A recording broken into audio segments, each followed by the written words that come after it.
wabarakatuh. Perkenalkan, nama saya Dela Alisya Putri. Saya mahasiswa Universitas Terbuka Akuntansi semester 6. Di video kali ini kita akan membahas tentang pendapatan dan beban. Apa sih pendapatan itu? Pendapatan secara umum sebagai hasil dari suatu perusahaan. Pada dasarnya, pendapatan adalah kenaikan laba.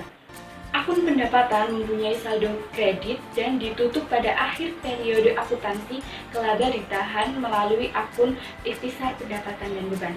Menurut IAI, pendapatan adalah penghasilan yang timbul dari aktivitas perusahaan seperti penjualan, yang kedua penghasilan jasa, ketiga bunga, keempat dividen, royalti, dan sewa.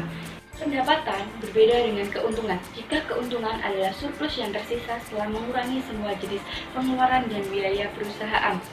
Pendapatan bisa diukur dengan satuan harga pertukaran yang berlaku dan diakui ketika pendapatan itu telah terrealisasi atau dihasilkan. Bahwa pendapatan harus diukur dengan nilai sekarang menunjukkan bahwa retur, potongan penjualan, dan pengurangan lain dari harga yang digunakan harus dikurangkan dari pendapatan yang dihasilkan dari transaksi tertentu.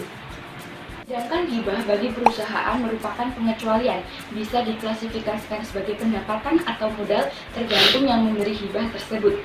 Beberapa alternatif pengakuan pendapatan menurut IAI dalam standar akuntansi keuangan pendapatan yang harus diukur dengan nilai wajar imbalan yang diterima atau yang dapat diterima seperti penjualan barang, penjualan jasa, bunga royalti dividen, laporan pendapatan selama produksi, laporan pendapatan selama penyelesaian produksi, dan pada saat penjualan dan laporan pendapatan sesudah penjualan.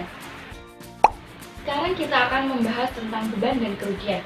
Beban adalah jatuh temponya pelayanan faktor yang berhubungan baik secara langsung maupun tidak langsung dengan produksi dan penjualan produk perusahaan.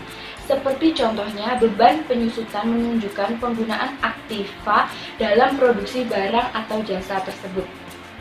Menurut FASB, beban berhubungan dengan operasi terbesar dan utama dari perusahaan, sedangkan kerugian berasal dari kejadian insidental bagi operasi perusahaan.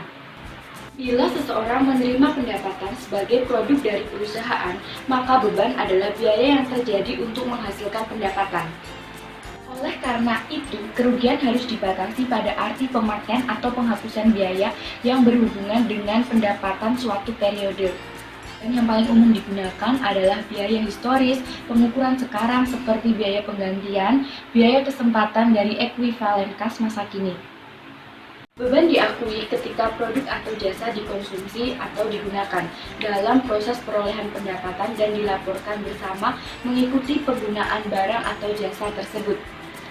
Klasifikasi beban yang berguna bagi investor ialah dengan mengklasifikasikan beban menurut sifatnya, apakah bersifat variasi atau tetap dalam hubungannya dengan produksi dan volume penjualan.